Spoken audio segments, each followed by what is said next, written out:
Si le livre de Daniel vous a impressionné jusqu'à maintenant, le chapitre 3 ne vous décevra pas. Il dévoile en miniature les problèmes auxquels sera confronté le monde juste avant le retour de Jésus. Mais plus encore, il démontre l'importance de tenir pour la parole de Dieu en dépit de toute opposition, parce que la vérité de la parole de Dieu résiste à l'épreuve du feu. Selon Apocalypse 13, la Bible enseigne que dans les derniers jours, l'Antichrist et le faux prophète collaboreront avec les pouvoirs civils pour séduire le monde. Vous pouvez lire Apocalypse 19, 19 à 20. Avec apparemment les meilleures intentions, un culte religieux symbolisé par une image sera instauré. Tous seront obligés de s'y conformer sous peine de sanctions économiques et même de mort. Vous pouvez lire à ce propos Apocalypse 13 de 11 à 18. L'idée d'imposer des sanctions à d'autres nations est déjà une réalité. Les USA ont utilisé des sanctions économiques contre les nations non chrétiennes comme Cuba ou l'Irak. On verra un glissement vers des motifs religieux. Et cela, c'est la prédiction catégorique de la prophétie biblique. Ce qui est en cause dans le chapitre 3 de Daniel, c'est l'adoration.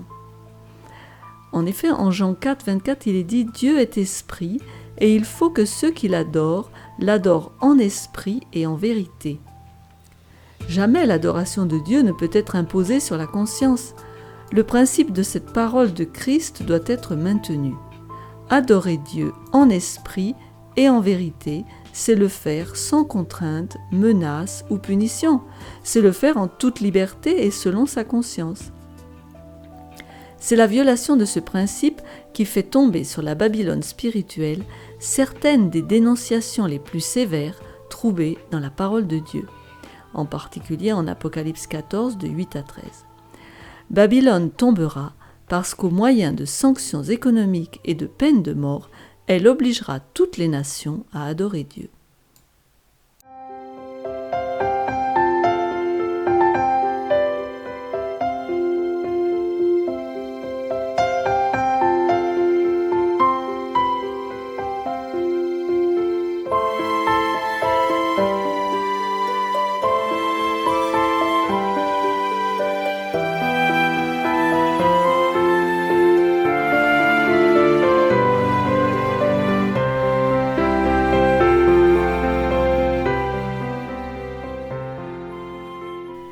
Nous allons donc étudier le chapitre 3 de Daniel, que j'ai intitulé « De la fournaise au palais ». Et c'est pour tenir pour la vérité. Alors d'abord, voyons le principe de l'Antichrist. Qui est l'Antichrist ? C'est Satan lui-même. Il était l'Antichrist quand il s'est rebellé contre Dieu et Michaël au ciel. Il était l'Antichrist quand il approcha Adam et Ève sous la forme d'un serpent en Éden. Satan était l'Antichrist quand il tua Christ sur la croix. Et Satan sera l'Antichrist dans le gouvernement mondial qui sera instauré dans un futur très proche. Si vous en doutez, lisez les paroles de Paul que les chrétiens depuis 2000 ans ont déclaré la meilleure description de l'Antichrist dans la Bible. Cela se trouve en 2 Thessaloniciens 2, 3 et 4. Que personne ne vous séduise d'aucune manière, car il faut que l'apostasie soit arrivée auparavant, et qu'on ait vu paraître l'homme de péché, le fils de la perdition, l'adversaire qui s'élève au-dessus de tout ce qu'on appelle Dieu ou de ce qu'on adore, jusqu'à s'asseoir dans le temple de Dieu, se proclamant lui-même Dieu. Ainsi, ici, il est dit que l'homme de péché, c'est l'Antichrist. Il a la même motivation que Lucifer d'être comme Dieu, de s'asseoir dans le temple de Dieu. Et Paul l'identifie à Satan lui-même. L'apparition de cet impie se fera par la puissance de Satan. Ça se trouve dans 2 Thessaloniciens 2, verset 9, avec toutes sortes de miracles, de signes et de prodiges mensongers. Maintenant, si Satan est l'Antichrist et qu'il se présente toujours à travers un médium, au jardin d'Éden c'était le serpent, comment va-t-il se présenter à la fin ? On l'a déjà étudié dans nos vidéos précédentes. Il viendra comme un faux Christ, sous la forme d'une bête, que l'on voit décrite en Apocalypse 13. Venons-en au rapport entre l'Antichrist d'Apocalypse 13 et le chapitre 3 de Daniel. Nebuchadnezzar avait fait profession d'adorer Dieu, mais bientôt il allait imposer une fausse adoration à des multitudes. Lisons donc le texte de Daniel 3, de 1 à 6 tout d'abord. Le roi Nebuchadnezzar fit une statue d'or, haute de 60 coudées et large de 6 coudées. Il la dressa dans la vallée de Dura, dans la province de Babylone. Le roi Nebuchadnezzar fit convoquer les satrapes, les intendants et les gouverneurs, les grands juges, les trésoriers, les jurisconsultes, les juges et tous les magistrats des provinces pour qu'ils se rendissent à la dédicace de la statue qu'avait élevée le roi Nebuchadnezzar. Alors les satrapes, les intendants et les gouverneurs, les grands juges, les trésoriers, les jurisconsultes, les juges et tous les magistrats des provinces s'assemblèrent pour la dédicace de la statue qu'avait élevée le roi Nebuchadnezzar. Ils se placèrent devant la statue qu'avait élevée Nebuchadnezzar. Un héros cria à haute voix : « Voici ce qu'on vous ordonne, peuple, nation, hommes de toute langue. Au moment où vous entendrez le son de la trompette, du chalumeau, de la guitare, de la sambuc, du psalterion, de la cornemuse et de toutes sortes d'instruments de musique, vous vous prosternerez et vous adorerez la statue d'or qu'a élevée le roi Nebuchadnezzar. Quiconque ne se prosternera pas et n'adorera pas sera jeté à l'instant même au milieu d'une fournaise ardente. » On se rappelle de la statue du rêve du chapitre 2 avec ses différents métaux. Nebuchadnezzar donc décide, aidé de ses conseillers, et sous leur conseil bien sûr, de bâtir une immense statue ressemblant à celle du rêve, mais tout en or cette fois, signifiant que le royaume de Babylone durerait pour toujours. En effet, dans son rêve, la tête seule était d'or. Son règne aurait une fin, et d'autres royaumes lui succéderaient. Nebuchadnezzar se refuse à ne jouer qu'une partie dans l'histoire du monde. Il veut régner pour toujours. En ce sens, il se fait plus grand que Dieu et représente Satan, imbu de lui-même, avec un désir de puissance et de pouvoir éternel. Il érige donc sa statue comme une menace ou un avertissement à quiconque essayerait de s'insurger pour le renverser. La prochaine étape logique est de demander à toutes les nations de se prosterner devant elle en signe d'allégeance. La statue. Tout d'abord, elle est toute en or, signe d'opulence et de vanité à l'image de Babylone, et elle rappelle le métal utilisé dans le rêve pour le royaume de Babylone. Ses dimensions sont intéressantes. Haute de 60 coudées et large de 6 coudées, elle témoigne de l'utilisation du système sexagésimal qui était une invention des Babyloniens. Aujourd'hui, il en reste seulement notre mesure de temps, en secondes, minutes et heures. Traduit dans le système décimal, ces dimensions sont de 26,7 mètres par 2,7 mètres. On va dire environ 30. Cela devait probablement inclure la base de la statue. Le chiffre 6 a une grande importance à Babylone. Leur grand dieu avait des chiffres, et le nombre de Abu, le plus grand d'entre eux, était 60 justement. Celui de Marduk ou de Bel, pareil, 60. 6 était un chiffre commun dans les milieux occultes, et aujourd'hui encore. On connaît bien le chiffre 666, n'est-ce pas ? Il avait souvent des connotations maléfiques ou bien sexuelles. D'ailleurs, c'est intéressant de voir qu'en grec, le chiffre 6, c'est le mot ex, donc qui a donné hexagone, etc. Et en latin, c'est le mot sexe. Donc vous voyez, 6, le sexe, enfin voilà. En Apocalypse 13, verset 18, le chiffre de la bête est de 666. Il semble que le chiffre choisi par le malin est 6, pour être un symbole de lui-même. Dans un certain nombre d'alphabets, certaines lettres ont des valeurs numériques. Certaines fois, les lettres en relation avec 6 sont intéressantes. Prenons par exemple le latin, les chiffres romains. Vous connaissez bien le 1, le V qui représente un 5, et 5 plus 1, ça fait 6. Le X qui représente 10, le L 50 fait 60, et le C qui fait 100 et le D qui fait 500. On obtient 600 en les additionnant. Revenons maintenant à l'esprit de l'Antichrist, illustré par Nebuchadnezzar. Le roi voulait prendre la place de Dieu. Il désira l'adoration des nations. Il avait besoin de comprendre encore bien des choses avant de se soumettre à Dieu. En poursuivant le texte, on va voir que 3 refusent d'adorer.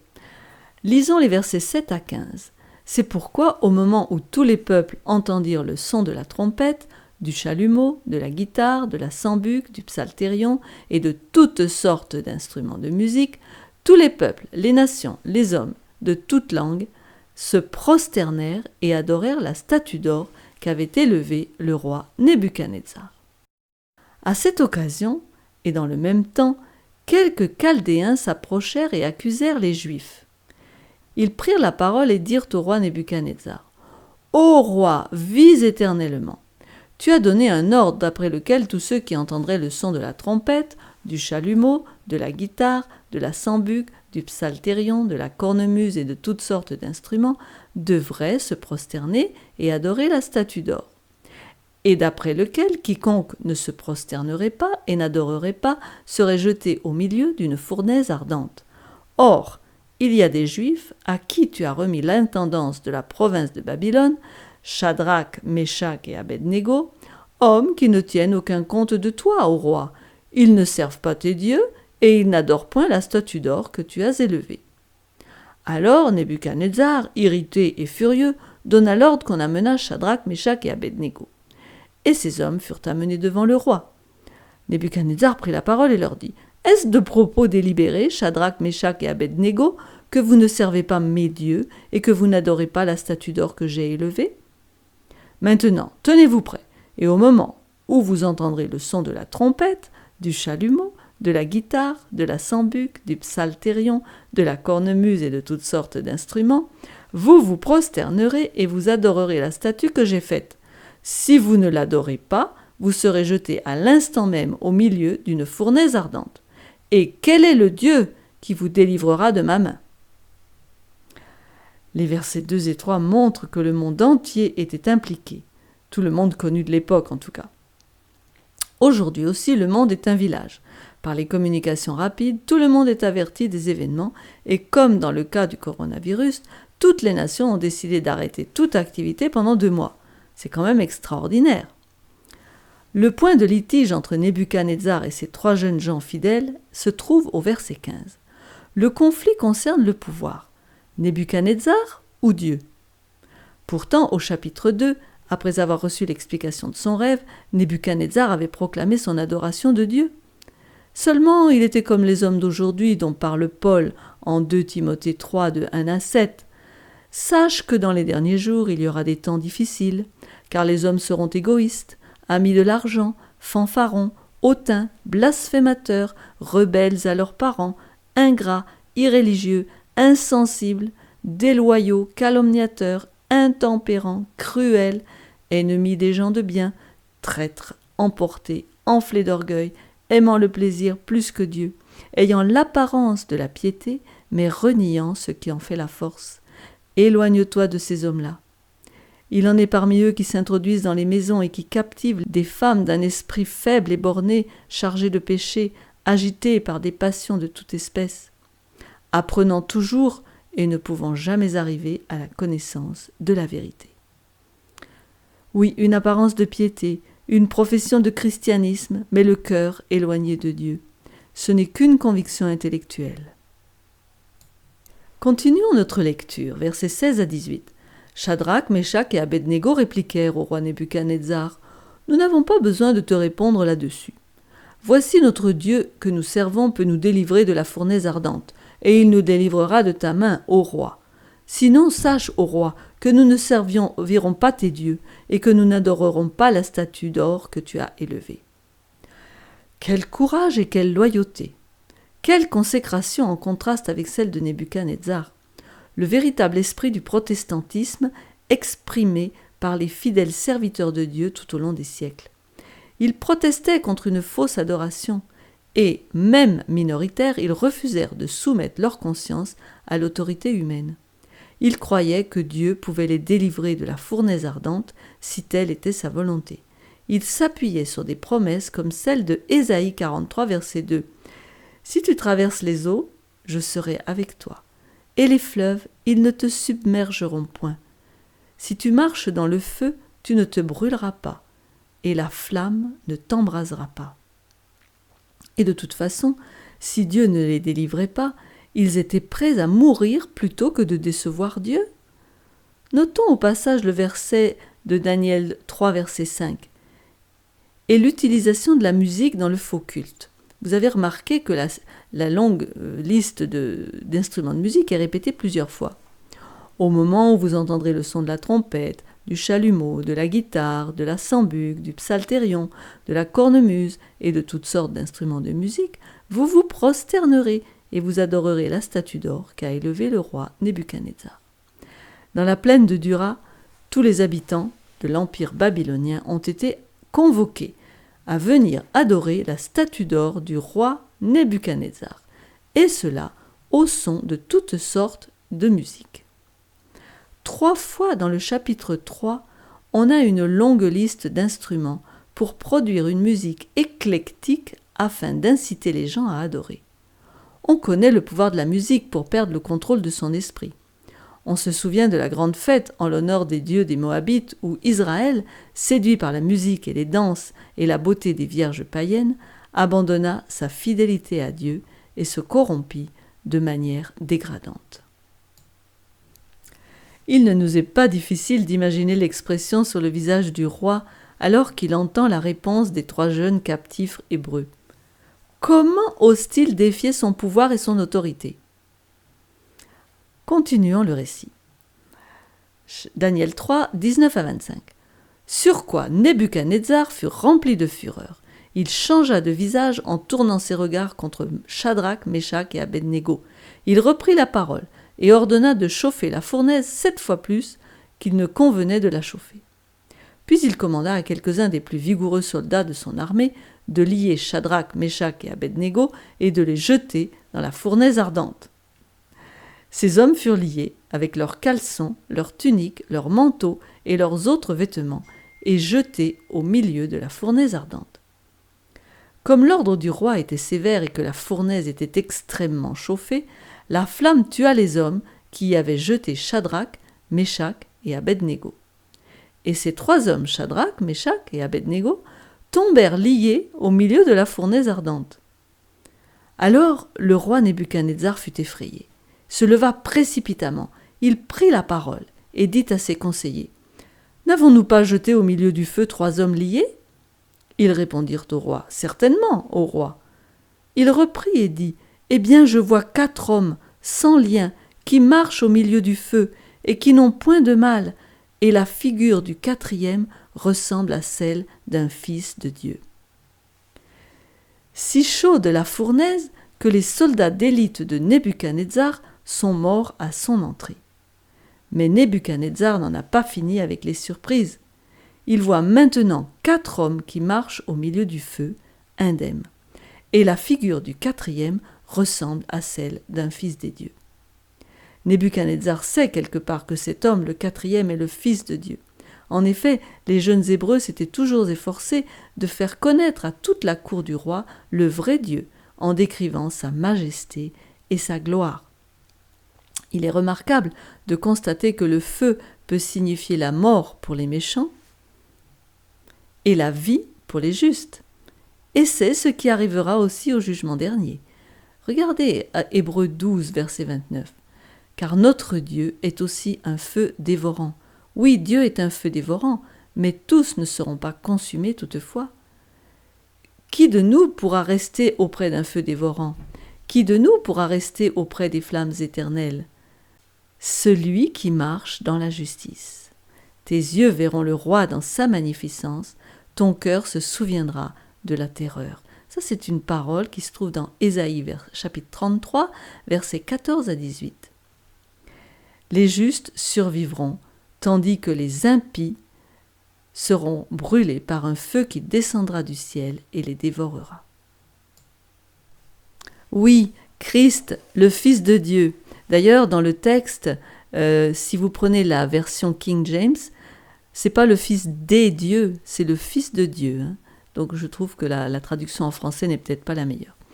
Donc Christ, le Fils de Dieu, vint en personne avec ses amis et il marcha avec eux dans le feu. Il n'oublie jamais les siens. Ce n'est pas la première fois que Jésus apparaît auprès des hommes, auprès d'Abraham avant la destruction de Sodome. Il lutte aussi avec Jacob toute une nuit près du torrent de Jabbok, et il se révèle à Moïse dans le buisson ardent. C'est Jésus, dans sa forme pré-incarnée, qui se tient près de son peuple dans ses épreuves. Une foi vivante en Christ leur permit de traverser l'épreuve, et il en sera ainsi de ceux qui passeront par les temps troublés et difficiles de la fin.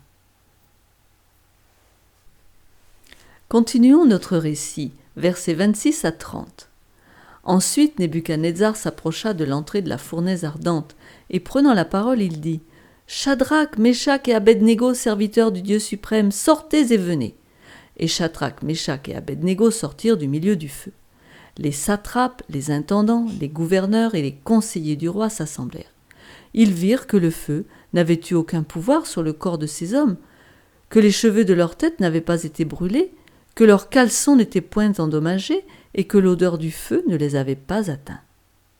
Nebuchadnezzar prit la parole et dit « Béni soit le Dieu de Shadrach, de Meshach et d'Abednego, lequel a envoyé son ange et délivré ses serviteurs qui ont eu confiance en lui et qui ont violé l'ordre du roi et livré leur corps plutôt que de servir et d'adorer aucun autre Dieu que leur Dieu. Voici maintenant l'ordre que je donne.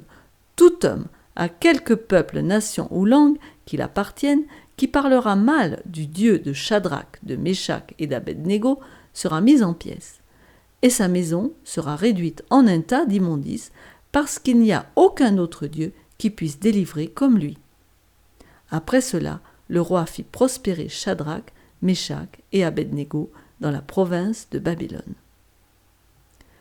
Comme il est important de prendre position pour Dieu en face de l'opposition. Dieu voulait se révéler à la cour de Babylone, et les jeunes Hébreux ont été ses messagers. Leur histoire fut racontée partout, et des âmes furent attirées à lui. Oui, aucun Dieu n'est comme le Dieu du ciel et de la terre. Il se tient près des affligés, des persécutés. En s'incarnant, Jésus-Christ a uni la divinité à l'humanité par des liens si profonds et si tendres que rien ne pourra les rompre, sauf notre choix personnel de le rejeter. J'aimerais maintenant m'intéresser à Daniel 3 dans sa relation avec Apocalypse 13. L'adoration de la statue dans la plaine de Dura est une image de ce qui va arriver bientôt. En effet, selon le calendrier prophétique, nous vivons dans les derniers jours de l'histoire de cette terre.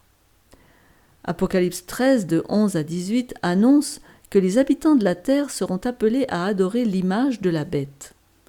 Cette entité fera que tous, petits et grands, riches et pauvres, libres et esclaves, reçussent une marque sur leur main droite ou sur leur front. Ça, c'est le verset 16. Le chiffre de la bête est 666. Cela montre que l'image érigée par Nebuchadnezzar, 60 par 6, est juste une illustration de ce que la Babylone eschatologique fera dans les derniers jours. Mais Dieu délivrera son peuple de ses mains, comme il a délivré les 3 jeunes Hébreux. Babylone a mélangé religion et politique. Quand l'État s'unira à l'Église pour obliger les hommes à adorer le faux jour de repos, il suivra l'exemple du roi de Babylone. Ils voudront contrôler les esprits et les consciences, alors les enfants de Dieu ne pourront se soumettre et ils résisteront en refusant d'obéir à une loi humaine. Le secret d'une telle foi se trouve dans une relation vivante avec Jésus-Christ qui a donné sa vie pour nous. Le temps de détresse par lequel passera le peuple de Dieu exigera une foi inébranlable. Il devra montrer que seul le Seigneur est l'objet de son adoration et que nulle considération humaine, pas même sa propre vie, ne saurait l'amener à la moindre concession à un faux culte.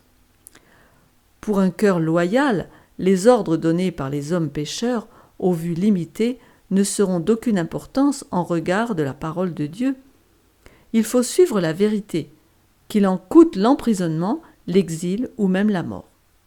Comme au jour de Shadrach, Meshach et Abednego, le Seigneur agira avec puissance, vers la fin des temps, en faveur de ceux qui prennent résolument le parti de la justice. Celui qui soutint les courageux Hébreux dans la fournaise ardente marchera à leur côté où qu'ils se trouvent. Le sentiment de sa présence sera pour eux une consolation et un soutien.